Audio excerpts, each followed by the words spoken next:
Good afternoon, and thank you for joining us today for this webinar on living on a budget and job search and beyond. My name is Jody Hammer, and I am your host today for this session.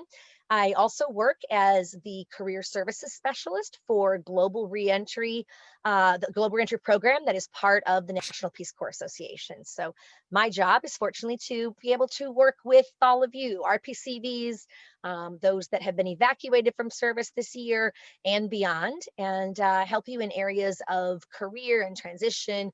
So we do a lot of webinars and our podcast, of course, and many other things. So I'm excited to be here with you today, focusing on a very important topic, but often one that people shy away from or they hate talking about. And I admit it, I'm not a great fan of budgeting. Like, I wish I didn't have to budget, and I think so do most people. But it is so important for us to be able to budget, not only in the job search when you have to be extra careful about tracking your expenses and knowing where your money is going, but even beyond that, to really be able to set up any kind of retirement fund or college fund if you have or are going to planning to have children, things like that, to help with other kinds of expenses, not to mention an emergency kind of fund for times, for rainy days. So we're going to talk about, the need to do it, how to do it, and we're going to talk about some resources. I want to actually enlist you in this presentation as well. If you've used certain resources, certain online apps for budgeting, I really want you to share those as well throughout the presentation, because this is not so much of a here is the app you need to use and this is how to use it. It's more of the need to have a budget, how to create a budget, a couple of the different philosophies around the budgets, and then some discussion with you all on what kinds of specific ones you've found most helpful. Okay, so without further ado, let's go ahead and kick it off. First of all, I just want to say Peace Corps volunteers are pros at budgeting, at least when you were in your Peace Corps service. Let's just remember, when you were there, you were working with very limited funds, and not most of you, I should say, were not necessarily augmenting your expenses from some money that you'd saved before Peace Corps in order to live day to day. I think the majority of Peace Corps volunteers do in fact live at that level of what they're a volunteer, and you get obviously the living stipend, but it's not a lot of money, right?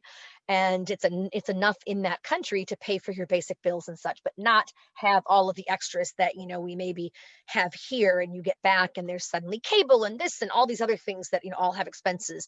And in many Peace Corps countries, I served in Ecuador many years ago, but was in the rural area, the Campo, and there wasn't a lot of these types of extras that are around now. Of course, nowadays cell phones have reached all over, and online apps and all that kind of thing. So it's to some degree different, but you certainly had that experience in Peace Corps, most likely, of living on a budget, and a very tight one at that, right? And finding some alternatives for spending money and doing things very inexpensively, and focusing on some of the social kinds of things in your community that were free, and all of those kinds of things. So you have experience in this. It's more of a matter of bringing that back out, depending on how long you've been back from your Peace Corps service, kind of tapping back into that. Is, I think, more of the issue. So let's go ahead and really kind of dig in here. So why do we need to generally think about budgeting? It's, as I said, it's essential during times of limited income, right? And one of those times is your job search, many times, especially for people who are doing a job search without having a current job. They always say the best time to do a job search is when you have a job, right? And that's because you have the stability of having income coming in. So you have that kind of ability to focus your downtime after work and such, right, on the job search, and not be worried about making ends meet during this time, or how long is this job search going to take? My savings account is down to X amount of money. I absolutely need to have something come through or take some job to be able to, pay these, bills and that kind of thing. So it can be really stressful too, I think is the other thing to stress here, right? It's stressful anyway doing a job search. So then you add to it, not having a job to rely on right now that you can, get that source of income until you are chosen for that job that ideal job you're seeking, right? So a lot of times when I talk to clients, sometimes they're in a job where they're really unhappy and they're looking to move, and I totally get that. And when I talk to them a little bit about their job search and budgeting, and like, okay, so they might say, well, I really want to quit. I hate it. I want to get out of there, whatever. And I get that. I understand the desire to kind of like get as far away from whatever that stressful situation is, right? But I do always ask people to reflect on a few things. And that is, number one, do you have an emergency fund saved up, like in terms of, for a rainy day, and that's not just $100 or $200 or even $1,000. Generally, that's, several thousands of dollars, to be able to have to, for those cases, if you were unexpectedly let go, or your job situation, you quit, you really were just at a point where it was a breaking point, you just needed to get away. That'd be great if you had it'd be much easier to do that if you had a little bit of money that you could at least continue to pay those essential bills with, things like rent and all those other things. And of course, you can think creatively through a lot of that, as well as many people have, during COVID times. You have many more people who've even, moved home or moved in with a loved one somewhere where they can not pay rent for a while, and save some money that way, those kinds of things. Um, so it is, I mean, budgeting is really important, as I'm saying here, right? It also gets you in touch with your spending habits, because I mean, if you're anything like the normal person, right? And you're using credit cards a lot of times, and you're paying for things, and you're just not really in touch with what your habits are, right? By doing a budget where you specifically, you write down what are your expenses every month, like the non-negotiables, right? That are, there. And then what are maybe the negotiable ones, right? And you look at, what your different expenses are. And when I talk a little bit more about, budgeting and going through your monthly, your bank statement, or your whatever, to actually look, it's really surprising sometimes. I think people are very surprised at how much they end up spending. And in fact, a lot of times the other thing that happens with people when they get out of Peace Corps is, you're used to living on, $300 a month or whatever it is, in your Peace Corps service, which it was, in my time, maybe, right? And you think, oh gosh, they're going to pay me, I'm going to get, it's whatever their salary is, right? They're going to pay me 48,000, a year. Wow, that's awesome. That's divide by 12, right? 4, right? So that would be $4,000 a month, right? Well, let's remember, you don't get all of that. That's not your walkout, amount, your walk around amount. That's after you have to take out, the taxes, which, are high, all of those kinds of things, right? As well as things, things like your benefits and your payments for your insurance, if there's, a copay, all those kinds of things, right? So that reduces it. And then you have those like non-negotiable things that reduce it. And then you have many of these, like, well, it's only $5. I'm here. I really want this coffee. It's a specialty coffee. It's like my, I love it. It's right. Um, yeah. So it goes fast. So when you start to look at those, you're like, wow, oh my gosh, that adds up. Yeah, it's $5. But when you do it every day, Monday through Friday or whatever, that certainly adds up, in the course of a month. So Kimberly has a question, or you had a comment. You mentioned several thousands of dollars in emergency funds. Are you referring to the 6 months of living expenses methodology? Yeah. That is, I mean, that is great. That is an ideal, right? 6 months would be kind of, I know of that theory, where they talk about you should have at least, 6 months of living expenses tucked away in an emergency fund so that you can access that if it does take you that time. And I totally agree. That's a great amount. Realistically, that is very hard to fathom for people. when they're, especially when they're starting out. So I try not to put on them, oh, if you don't have that amount, you're not doing, good enough. You put as much as you can in that, and really, any of those savings we'll talk about later, in your monthly where you have maybe some leftovers, putting that into that fund, to just, because every $5 makes a huge difference when when it adds up. So, but yeah, working toward that kind of a philosophy. And there are different ones as well. There are different philosophies of emergency funds, but if you do a Google on, how much should, you have in an emergency reserve, from a budgeting standpoint, you can see this, you'll see some different philosophies as well. But yes, it is, you would like to have, you want to have definitely a sizable amount to be able to get through those, hard times and such. So, let's see. Also, it helps you plan for paying down your debt, right? And debt is something that, it's more and more common these days, right? I mean, it seems the majority of people who graduate, a good percentage anyway, do come out with debt. I mean, you have some whose maybe parents are in a situation, or they have had a college fund where you're one of those, very lucky ones to come out without any debt from your undergrad, for example, or whatnot. But typically in your grad program, if you're going to do a graduate program, you're going to probably be coming out with some debt. I always encourage people to look at those programs that have those kinds of scholarships or fellowships so that you can limit the amount of debt you come out with, as much as possible, because that's a big thing, right? Your budgeting, though, is one thing that's really going to help you, in kind of paying down your debt. If you can get control of your expenses, and then, curtail some of the ones, and have that money go toward paying down that debt, that can make a huge difference. Because you think about, a lot of people are looking at, they only pay the minimum amount, of their student loan, or, their, whatever it is, their mortgage, when the reality is, when you're in a situation, and not necessarily when you're doing a job search and you're not employed, because then you're really trying to make ends meet as it is.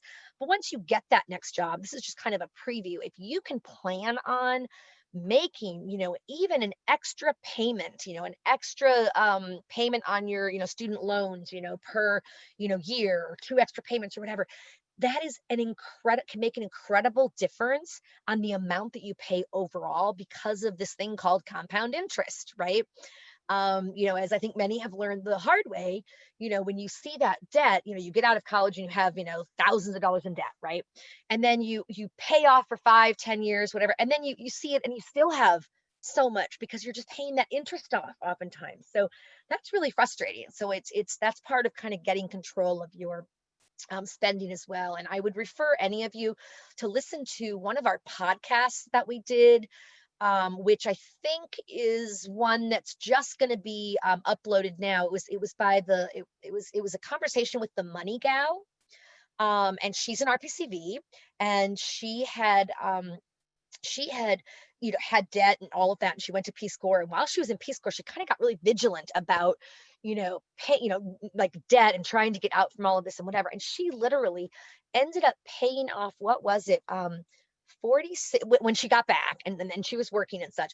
And she was so good at like doing this, she ended up paying like 40 some thousand dollars off in a year. I mean, when of her debt. And it wasn't that she was, earning this huge, amount of money.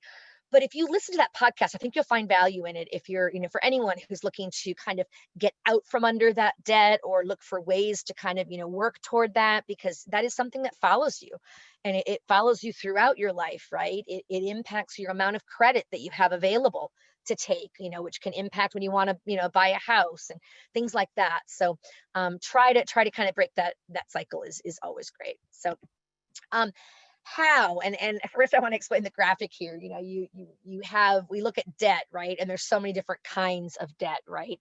You have your credit card debt, you've got your educational debt, you've got your car payments, your mortgage. I mean, all those things, right? And so that can be really, can feel very, I guess, overpowering, as this graphic kind of shows, right? This person's just, like hard to even stand up. There's just so much. The load that he's carrying is a lot. So how do we budget? Let's let's talk about how to budget. Tracking your expenses, right? Obviously, in the beginning, when you're developing a budget, you need to, you're tracking all of your expenses, right? Each month. And you can use, there's many different online tools, and I'm curious if any of you have like found certain ones specifically helpful. You're looking for a very basic one. You don't want to have one that's just too much going on, but something that's pretty simple, pretty basic for you to not get overwhelmed with. So if anyone has an idea of an online budgeting tool that they've used or been recommended to use, drop that in the chat box. I am really focusing on free ones just because, I know you all have already a lot of expenses. And if you're doing the job search, one more paid thing is just one more, part of, debt or of money that you are having to shell out. And there are adequate, there are some very good free online tools that are out there. So hopefully we'll get a couple of those in the chat box from maybe any of the participants, Lexi, my colleague who's backstopping for this, and our intern, all of that. So Kristen is actually sharing, I use Mint. Yes, I've previously used You Need a Budget, which is excellent, but does require a monthly fee, right? And some of them do. And even though it's not a large monthly fee, oftentimes there are so many that are free. And in my mind, it's like, why pay for something that you can get a quality product free, right? And then Kristen also shares, I also use Excel where I keep my budget and track progress on financial goals. That's excellent, Kristen. That's exactly what you want to do. Whatever tool, whatever you're most comfortable with, right? I mean, Excel is a way to definitely track the categories in your expenses and all of that fairly easily.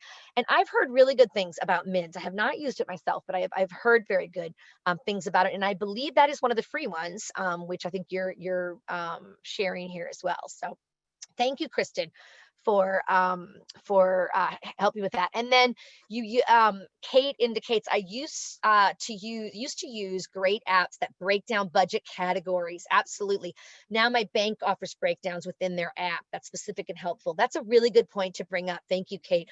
Because one of the things that I am going to mention a little bit later is some of the apps that can be very helpful, right? Where it is specifically with those categories, because when you're putting together a budget, it's hard to think through everything, right? And so you forget certain categories. Oh yeah, I didn't even think about that. And so it helps you think about all those categories, right? And many banks now are offering that kind of free software for their clients, built within their, which is great, built within their system, because they can automatically track into different categories and such. So that's really helpful. That's great. And then the other thing with that, Kristen shares, setting up automatic deposits to savings has greatly helped me. That is a really good suggestion as well, because even if it's a small amount, I mean, it may not seem like it's a big amount, but say you're even putting $25 a month into an expense, it does add up, right? And it's just kind of that discipline. And once you start budgeting and you start looking at, okay, what are the things that I can take away, what are the non-negotiables, and what are the ones that are kind of those like, oh, it makes me feel good, or oh, it's my whatever, something for myself that I want to do, or just it's not necessary, right? Eating out a lot, things like that, right? That's a big expense that can easily be, changed to, eating at home for a lot less money and saving a lot of money. So once you start saving money in those different categories, you probably can, then deposit more into that savings or emergency fund, that kind of thing too. So great. Excellent. Thank you for the participation. I really appreciate that. And I encourage you all to continue sharing things there, or sharing them by unmuting too. So great. Another point with regard to budgeting, don't max out on your student loans, like in grad school, or whatever. You're going to get a lot of, you'll have offers of money. You could have this much, and here's the percentage and whatever. And don't take the max that they offer unless you absolutely know you need that, right? Because a lot of people take that money because it's like, well, yeah, this is what I was approved for. So they take that amount, and then through college, they're really not keeping themselves disciplined, and they're just kind of credit card, easy to just like spend. And sometimes don't even see it at the end of the month that, oh my gosh, I got to rein this in, because you have those loans, right? That you've gotten that money. But then what happens is you end up having a lot more to pay off in the end, and the interest you pay and all of that, like I was saying, that just becomes an extra burden, on you. So, try not to use more than what you really need on loans and such. And then lastly, really reducing, impulse spending. That's a key one, right? And I know, especially when, now we have, right, like Amazon and all of that, where so many people are just shopping on Amazon. You can find anything there, right? So you don't, and especially in COVID times, you don't have to go into the stores. You can just order it online, right? It's easy to do. Your credit card is saved in Amazon, which makes it all too easy emphasis to purchase things without really thinking through, do I need this, or is it just a want? Is this going to be, and how does this fit in my budget? You want to, I hear people talk about, instead of having, I know it's a pain to not have your credit card saved in those apps like Amazon and whatever, because it just makes it really easy, one stop shopping, boom, I want it, it's done. But that's the whole point of not having it in there. That's one of the things that slows you down enough to be thinking about, you should think at least like 15 minutes on, okay, do I really need this? How does it play into my budget? That kind of thing. And if you don't have your credit card saved, every time you buy, it's an extra, it really is like a hassle, but it's a good hassle in terms of, it makes you kind of think while you're, do I really need this? It slows you down enough without just boom, got it. Shopping cart, checkout, done, right? You can do that so easy. So that's one of the ways to reduce that kind of impulse spending. But also there are things, like, I mean, even, sales, right? You have, what's the cyber, what is it, Cyber Monday or Cyber Friday, whatever. The day after Thanksgiving is a big, huge sale, right? Everything's on sale and it's the best deals of the year, blah, blah, blah. And they totally market that to everybody, right? And so, yes, if you absolutely need something, it's great if you can wait until there's a sale and you can, look at creative ways to, purchase things. Maybe use instead of new, depending, right? I mean, in whatever times, in normal times, certainly, that to kind of reduce your expenses, right? Instead of just, oh, they have that cyber whatever, but I've got to go out and buy this, and or buy it online, to try to reduce those kinds of things as well. Okay. Now, that said, I do want to say, some people tell me, and I get this, because although I'm not a coffee drinker, I am a sweet tea drinker. I love my sweet iced tea, right? And that is my sanity in many ways, right? That is my one thing that I can really kind of sometimes look forward to when I'm, working right now, dealing with, I have a 7.5-year-old daughter, trying to keep her on track with schooling and, work and all those kinds of things. It's just, there's so much, right? And I know many people can relate to that in whatever way. So for me, my iced tea is I don't want to say it's a non-negotiable, but it's a limited expense that I can make, and I buy it by the gallon now instead of, by the, just glass or whatever, to have stocked up here. And it just helps me. And it's like that one thing, that's fine. There are worse habits, right? I mean, the way I've looked at it, you choose your, whatever, that are important. And this one is important for me. And it's not a lot of money. Yes, it adds up, but it's an expense that I'd rather cut somewhere else, and keep that. So I'm not shaming you for your coffee if the coffee is your, sanity, measure, what helps you keep focused or whatever. So, are there any other questions? Let's see. I see one in the chat box. Keep plugging them in if you have them. Aaron is asking is saying a great tip I picked up was taking 10% of your paycheck and depositing it into your savings or emergency fund. Yes, absolutely. Pay yourself first before the other expenses. Aaron, that's a really good suggestion. And that is exactly the figure that I aim for, that 10%, because that will allow you to 10% of your, like, what you're paid, right? Not your gross salary, but your like walk home with, right? And your paycheck, right? Depositing that up front into your savings and your, or whatever you want to call it, your emergency fund, that can really help you in the future. And if you can do that, I think that's a great goal to strive for. If you're in a situation where you're absolutely right now, you're feeling like you're, a paycheck away from homelessness and you are literally just trying to connect, the dots to staying, where you are or whatever, I understand. You may not be able to do that 10% all the time, but as soon as you can, definitely get back into that. And that by doing that in the past, you hopefully would have some of that money to depend on during this time of your own emergency when you are in a situation where, the job market seems, slim and you're, waiting and holding out for some things. So great. Thanks, Aaron. That's a really good suggestion as well. So let's go ahead and talk a little bit more about ways to save money during the job search. Okay. And I mean, there's several suggestions here, but I also want your input. So please dump some ideas into the chat box if you have any, or you can certainly unmute yourself when I get to the end of this slide and add anything that you would like to add as well. First of all, of course, I think it comes down to, conducting a smart job search. You want to, reduce the amount of, money that you're spending, right? You definitely want to reduce the amount of money, but you also want to reduce the amount of time because time is money, as I've put here, right?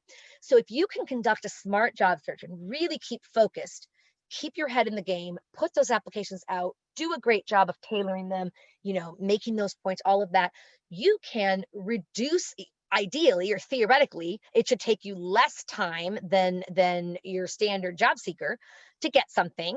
And then you can then you can become employed faster, right?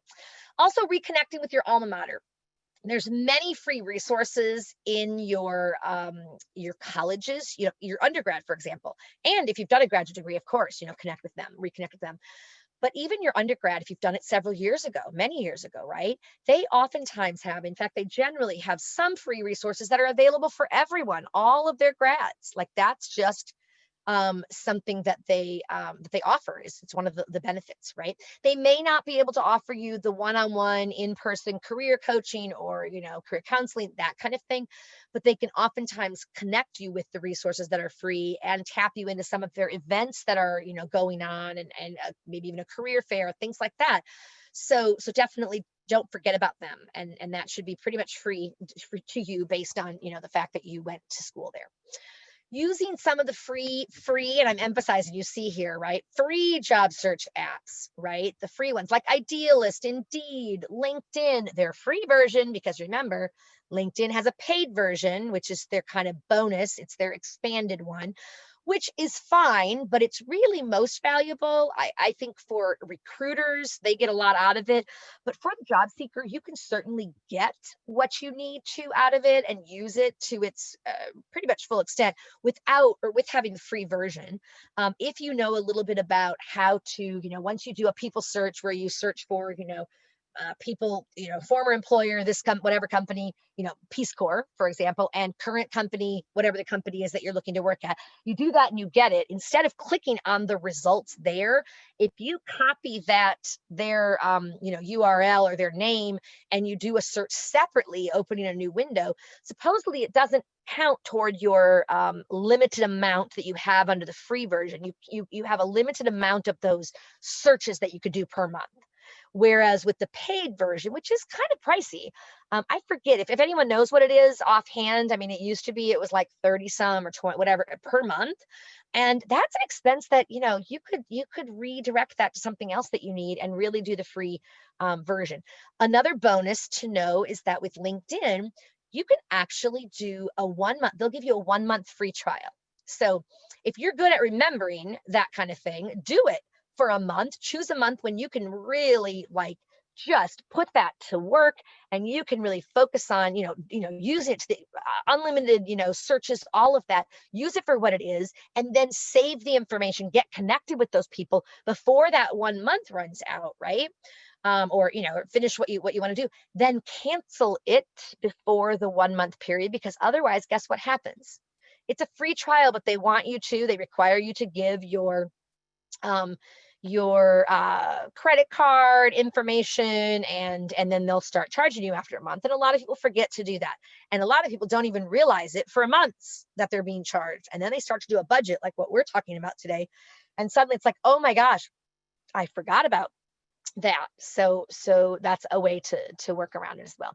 Other resources like Glassdoor and some of those, there's so many free job search apps. I'm actually going to do a webinar on outlining free online job search apps, like some of the best ones that are out there, and kind of review them with people. And I think that's in it's coming up within the next, maybe, I don't know, week or two. If you look on our events calendar, you'll always see that.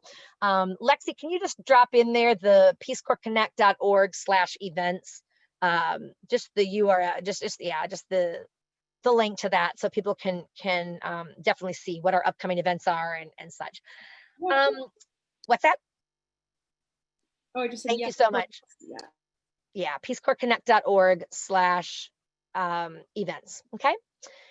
So that's great. And then expand your skill sets, through some of the free online training that they offer, right? There's so many free trainings available now, especially right now in these COVID days. Coursera and, edX and some other ones.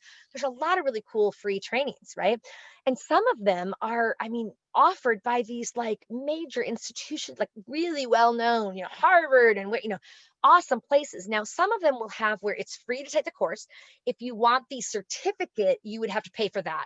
But you can take the course to get the content, the knowledge, which can really help you in making your case for specific jobs. Let's say you're looking at going into a different field or moving up to the next level, and you've discovered, you've noticed that, monitoring and evaluation is something they really want you to have, training in, right?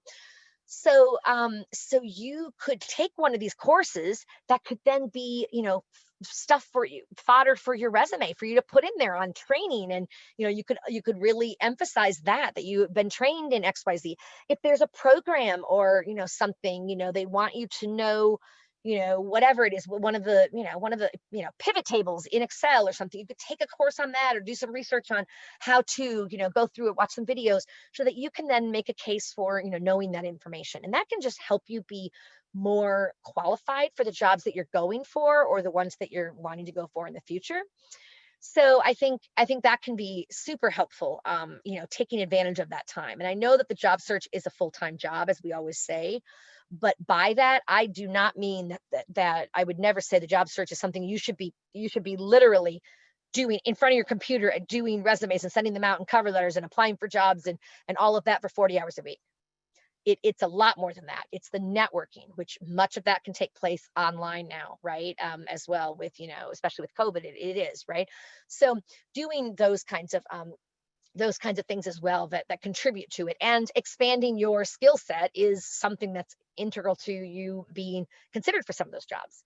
So the last one that I've written here is, and some may, laugh at this, but you look at, well, right now you have online interviews pretty much, right? So it's really only as important, it's not quite as important to have that like complete whatever, set, suit and all of that. You have that nice sports jacket and pants, whatever. That's fine. Or, for a female as well, a suit, or, with the, skirt or slacks, or, whatever. But you might, in this time in particular, but even when you're going in person, I mean, suits are really expensive, right? And if you have somebody, a friend, a family member, that is the same size, that it fits you well and is going to look, good on you, you could certainly consider borrowing, the interview clothes, or a scarf, or some kind of accent that really kind of just, takes to that next level, right? So so try to do that as well. And then another thing that goes with that is, in terms of saving money during the job search and beyond, is to consider, thrift. Like, I am a huge thrift shopper. In my family, we very rarely buy clothing or anything like that in regular stores. We don't go to a lot of regular retail stores. We'll go to the thrift stores, out here in the DC metro area, places like Value Village or Unique Thrift or Goodwill. And it's amazing, especially out here, but I think in general, like, at Goodwill, I lived in Northern Virginia for years, and I would go into the Goodwill, and you it's amazing the clothes that are there that have their tags on them still, right? Or, people, had them from last season. Of course, then they can't wear them again because it's last season's and they're still in perfect condition and they're amazing and all of that. Or you have diplomats who are here and their families move back, abroad. And so they, donate everything and it goes to Goodwill. I mean, I was always amazed with the amount of I'm always amazed with the amount of, high end, high end, products, right? Clothing and, all of that. And you can get that obviously for a fraction of the price, right? A lot of times at these thrift stores, it's like all skirts are $5.98, all sports jackets are, $6.98, whatever. That is just a fraction of what you would pay if you were to go to a regular retail store, even the discount retailer stores. So think about those kinds of things as well, if you could find it. Now, if you're a unique size, you may have, more or less luck in that. But I would definitely try that before investing a lot of money. And then, of course, look for sales when you absolutely need to buy something. So, other comments or questions that are coming up here that before we go into these budgeting tips. Let's see. Kate has says, I kept a detailed chart with all the jobs I applied for this summer. Great. So many websites require logins, passwords, and special links that it can get so confusing. Yes, absolutely. And then, of course, they don't want you to use the same login for many other sites because many people do that because it just gets so confusing if not. There are these password, speaking of that, I forget if it's called a password wallet or where you literally, they're online, they're extra secure. My brother-in-law who works in IT tech, they're big believers in that. So they can have all of their stuff together and accessible, but it's very, very secure and it's online. Because I'm always, wary of, writing mine down anywhere or having it, in an email or whatever. So yes, so that can really help.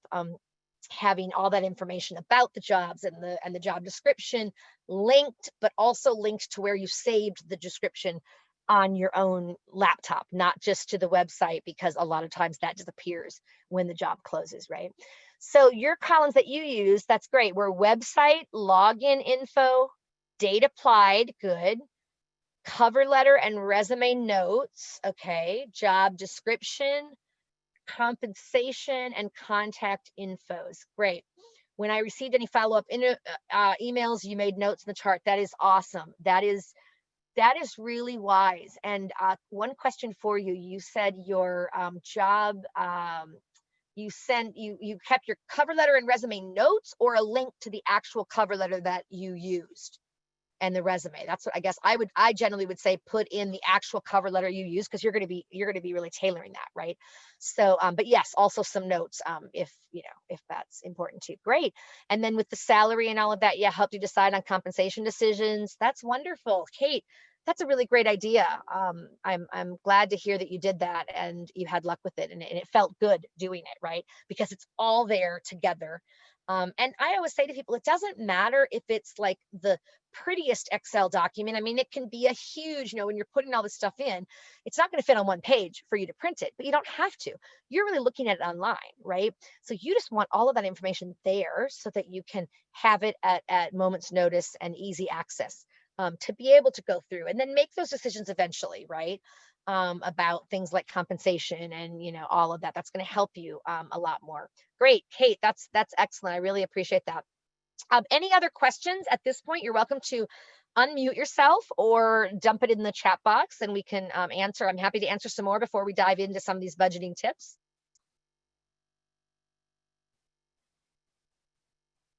All right. What I'll do is I'll dive into these and then I'll see if you have any that come up. We'll definitely go through those. Okay. So one thing here with budgeting, obviously the first step in it, tracking your expenses, right? And you organize it into those categories. And there's essentials and what kinds of things count as essentials, like the non-negotiable. What kinds of expenses would go into there? Anyone? You can dump it in the chat box, or what are the kinds of expenses that are not ones that you have any, I guess, say in? They're the amount they are each month. Right. Great. Kristen, food, well, rent, utilities, absolutely rent and utilities. Those are like the fixed amount. The food, yes, you have to have money allocated for it, but the amount of money is definitely more negotiable, right? You could decide to eat at home more than eating out, or ordering takeout, right? Things like that. But yes, those are the non-negotiables that you're going to have, right? Your rent or your mortgage, all those kinds of car payment if you have a car, all of that. Yeah. Okay. Payments for car, yes. Car insurance, mortgage, yes, Lexi, all of those. Insurance, that's a big one that people forget a lot of times. So yes. So you get track all the expenses, right? And then you can create a budget planner worksheet. And there are many examples online. That you can use, right? Simple ones. But I think somebody I remember somebody mentioned Mint earlier, and I think they have some within their system and such, surely. But you create a budget planner worksheet, right? Just to track your monthly costs. And this is just so that it all gets right down in front of you, right? Where it's rent, 2000 or whatever it is, your utilities, insurance, where you get those expenses, right? And then your food, when you to budget, you really need to look back and say, okay, let's look at last month's to see, because I don't know how much I'm going to spend on food if I just at a moment, whatever. If I haven't done this, it's going to be hard to know, or what other expenses do I have. So you look back at your last month's like expenses, and you create kind of from that, right? And then you track that through the month, right? And to see what you actually spent, right? To see what you have left, or how much you're in the hole, if you will, right? But you try to reduce your expenses, right? So considering things like, prepaid plans for your maybe, cell phone or your internet or whatever, but just make sure you get a reliable one, because the last thing that you want to skimp on is going to be something that is instrumentally important in helping you get that next job, right? And the last thing you want to do is have them be calling you to set up an interview, or offer you something, and boom, your connection goes out. So try to do those kinds of things, bundling it as possible to save money, any of those kinds of things. We've already talked really about the emergency fund, and thank you for mentioning that. That's exactly what I had kind of put in here. Ideally 10% of your your paycheck itself, right? After the reductions and things. Um, and starting that fund, putting that down, so that for a future job search, or some kind of time where it's unexpected that you're without employment. I mean, I think to right now in COVID times, and my heart goes out not only to the RPCVs who were forced to come home early, but to people who were working here and lost their jobs because of COVID, and they're in a situation very unexpected. I mean, who knew, right? That this would happen, and it's tough for them as well. So and then download one of the free, budgeting apps. And somebody I think it was Kristen, maybe in the comments, already mentioned that she used a bit budgeting app up until her bank started having their own, right? Those are amazing, because the budgeting apps can really help you, stay organized. Let's face it, we are all pretty much so connected to, right, our cell phones, and we rely on those in so many ways. It's got to be easy, it's got to be quick, it's got to be right there, and these budgeting apps are right built in, so that in the moment when you spend that $5 whatever, you can, boom, you put it in there. And you've got to be disciplined, and that's part of, I think, the challenge as well with budgeting, is it takes discipline, especially if you haven't had to do it in the past much. It's very, very hard to really stick with that. And I'm going to talk to you about another form on the next slide that's can be even harder to stick to, but it's a good one in certain situations. Um, so you can look back then with these apps. They'll help you to look back and say, okay, this is what percentage of your expense was of your income, or your money was spent on XYZ, so that you can kind of at a glance get a better picture of where you're spending your money, and if you're doing it wisely or not. And then a lot of people like using credit cards, and I love using credit cards because of the ease of it and the quickness. It's just I really don't carry much cash at all, and I've tried to get a little more cash reserved just to have on hand if needed these days. But credit cards is basically what I use, right? And it's easy to track expenses because it all shows up, right? You look at your, if you look back, and that's the key, you've got to look back. People, if you don't look back, you could be missing things where they're overcharging you, and that happens. Or you returned it and they didn't credit it or things like that. So you can look back and track the expenses and see with the credit card, right? Now that works well, and I think using your credit card is great, unless you have difficulty with controlling yourself with the card, because it's super easy, as you know, to just, oh, it's easy, it's right here, it's just, what's $3 going to make? Yeah, I know, I can't spend a lot of money on whatever, but $3 is just $3, right? And if you have a hard time with that, you're going to want to look at an alternative system, which I'm going to share with you quickly here, and then we're going to take questions. Please start putting in any of your questions that you might have, because we're definitely close to that time in this session to be able to take those questions and such. So a cash only envelope system, has anyone used that in the past? If you have, just put yes in the chat box. It's a unique approach. I think it's a good approach. It's very hands-on. It's very, visual. So it helps you to see, where you're spending and, that kind of thing.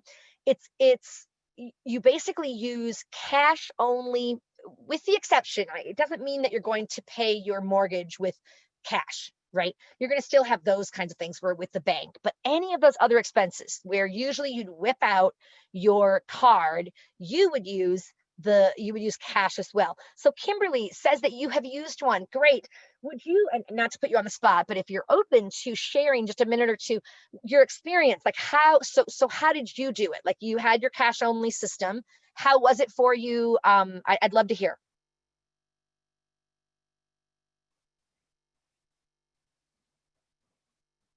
No pressure. Oh, yes. Sorry, I thought I was unmuted. No problem. I basically used a kind of, we talked about before about using kind of like a Excel sheet. And once I was able to get my expenses from there, after my take home, I'm taking that money and then putting it in, I use a wallet, but yeah, you can say envelope, and just using that as all the purchases. You do, or like gas or food, all of my bills, like I just use that money, and then that's great. In my my bank account. That's great. Awesome. So when you do that, it makes it easier to like know how much you're spending in different categories, right? And there are free, if you look online, there are, like, ideally you have more than one envelope, right? You have your envelope for food, your envelope for gas, your envelope for whatever, you have that broken down. So they never interact with each other. It's separate envelopes, right? And there's all these ones that you can download that are color coded, that are nice, whatever. But you can do whatever system you want from this. But basically, they're the envelopes, so that you are spending only from that. So if your food bill, in the end, it comes to, your food totals $207, and you have 200 that was allocated, you have to put $7 worth of stuff back. It's not that you just go over, or, oh, I'll just pull it from my gas and I'll drive less or whatever. So you need to be disciplined to stay within the different envelopes to make this one really effective. So there's no shuffling, but any leftover amount, just as you were saying, right? Any leftover amount at the end, that your discretionary funds, right? Say you didn't spend as much in food or in, whatever, one of the other things, your categories, you can put that, theoretically, what's great is to put that in the savings, is what's recommended. And then you can also, or you could roll it over to the next month, right? But, to have more in it then. But it's really a good idea if you can, that put it in the savings, or that emergency fund, that kind of thing, right? And then you certainly do reassess at a certain point, whether it's monthly. You look at, oh gosh, I had way too much money allocated for this area and not nearly enough for that. You can make those kinds of changes periodically, as needed. Does that make sense? I hope folks can, if that. Okay, so that's the cash only. If there aren't questions on the cash only, I will go. I think we're actually at the point of Q&A. So what final questions might you have about budgeting? Is there something that I didn't cover that you were hoping got covered, that you have a question on? Anything like that? I'm happy to take any of those questions now. And you're welcome to unmute yourself and just ask it, as I said, instead of dumping it into the chat box. Totally up to you.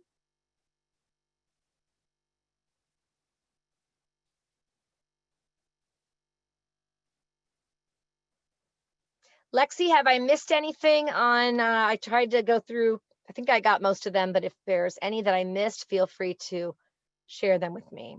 Questions? You got them. Okay. All right. Great. As always, you know that you can reach out to us at careers@peacecorpsconnect.org. Oh, and Erin's sharing. Great.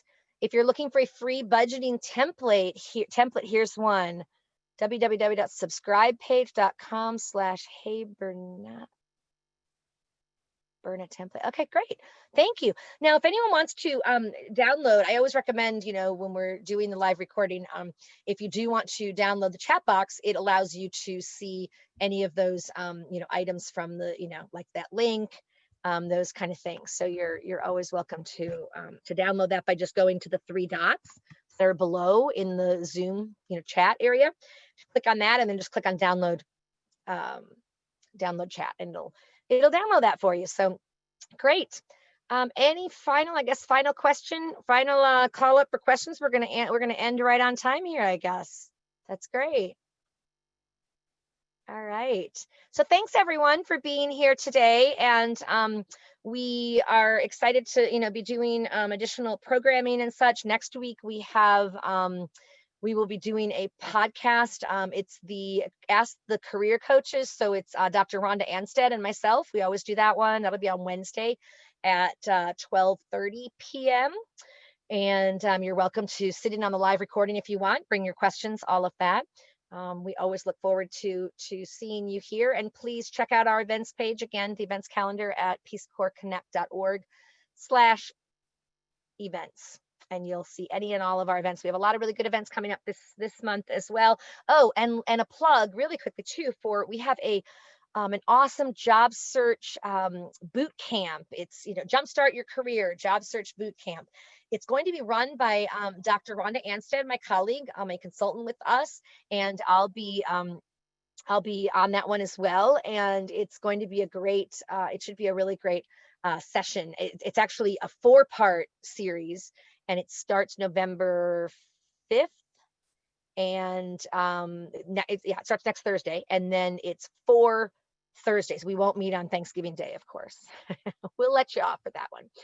So it's a great thing. If you're interested, sign up on our events page. We have limited space available, and sign up soon if you're interested in that. Okay. All right. I think I'm going to go ahead and stop the recording then. Thank you very much, everyone, for being here. Have a great day. Enjoy.